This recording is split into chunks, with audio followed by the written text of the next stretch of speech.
안녕하십니까. 인천 구월동 야광교회 영적인 바리톤 박노현 목사입니다.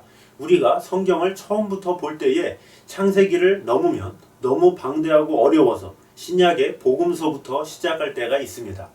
그러나 이곳에서도 장애물이 하나 있습니다. 바로 족보입니다. 누가 누구를 낳고 이렇게 반복되다 보면 이것이 도대체 무슨 뜻인지 잘 모르고 답답해서 성경을 덮어버리는 경우가 있습니다. 그러나 이 족보의 의미와 그 뜻을 알면 정말로 하나님의 그 놀라운 축복과 은혜를 경험할 수 있습니다. 오늘은 마태복음의 족보에 대해서 한번 보도록 하겠습니다. 마태복음 1장 1절은 이렇게 시작합니다. 아브라함과 다윗의 자손 예수 그리스도의 계보라. 마태복음은 유대인을 위해 쓰여진 복음서입니다. 그래서 유대인들이 가장 존경하는 인물들인 아브라함과 다윗의 이름을 제일 위에 올려놓았습니다. 그리고 그 인물들을 통해서 메시아가 난다는 것을 족보를 열거함으로 나타내고 있습니다.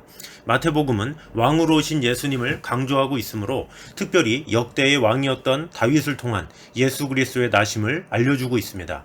그런데 그 족보가 14대씩 3번에 걸쳐서 이루어짐을 보여주고 있습니다.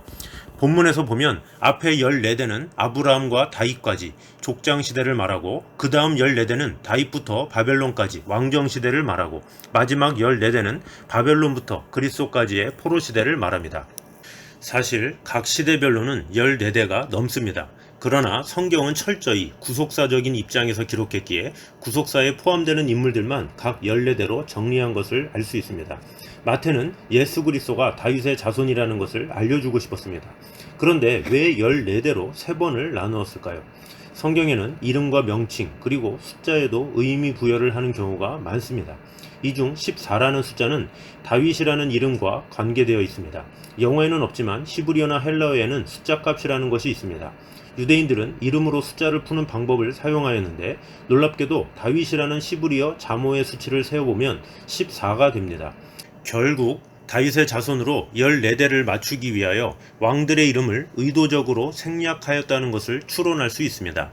다윗이라는 이름의 숫자 값이 14라는 것이 우리에게는 생소하지만 이스라엘 사람들에게는 상식입니다.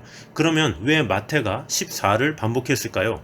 마태는 유대인들에게 예수님이 메시아라는 것을 말해줘야 하는데 그들은 워낙 전통과 족보를 귀하게 여기기에 그 족보를 다룸으로 인해 예수 그리스도가 유대인의 왕으로 오신 분이시라는 것을 알려주고 싶었습니다.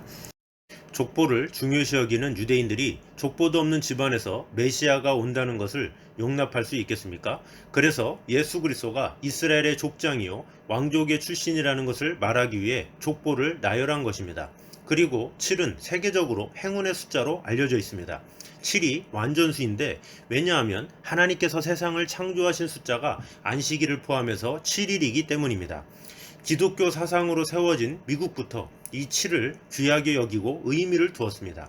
그래서 카지노의 슬롯 머신에서도 가장 많은 액수가 나오는 표시가 바로 777입니다. 그런데 그렇게 7이 2번씩 곱해집니다. 14는 7의 2배수로 이스라엘 사람들은 이 숫자를 강조와 동시에 더욱 무게 있는 수로 이해하고 있습니다. 누가복음의 족보가 77명으로 구성된 것도 하나님의 구속 계획의 완전성, 즉 여러 시대를 지내는 동안 그 계획에 따라 착오 없이 섭리해 오셨다는 사실을 확증한다라고 알 수 있습니다. 그리고 이 14가 3번 나옵니다. 3은 성부, 성자, 성령을 의미하는 하늘의 상징수의 3을 의미합니다. 결국 다윗의 숫자 값인 14와 3번의 반복, 이것은 결국 예수님이 평범한 분이 아니라는 것을 알려주고 있습니다. 구약에서부터 예언된 그분이 바로 예수 그리스도시며 그분이 우리의 왕으로 오셨음을 알리기 위해 14대씩 3번을 강조한 것입니다. 결국 마태복음의 족보로 시작하는 것은 어려울 수는 있지만 꼭 필요한 부분임을 우리가 알아야 합니다. 앞으로 성경에 나오는 여러 가지 의미나 숫자 이런 뜻을 우리가 분명히 알아서 하나님의 깊으신 뜻을 발견하는 저와 여러분 되시기를 주님의 이름으로 축원합니다.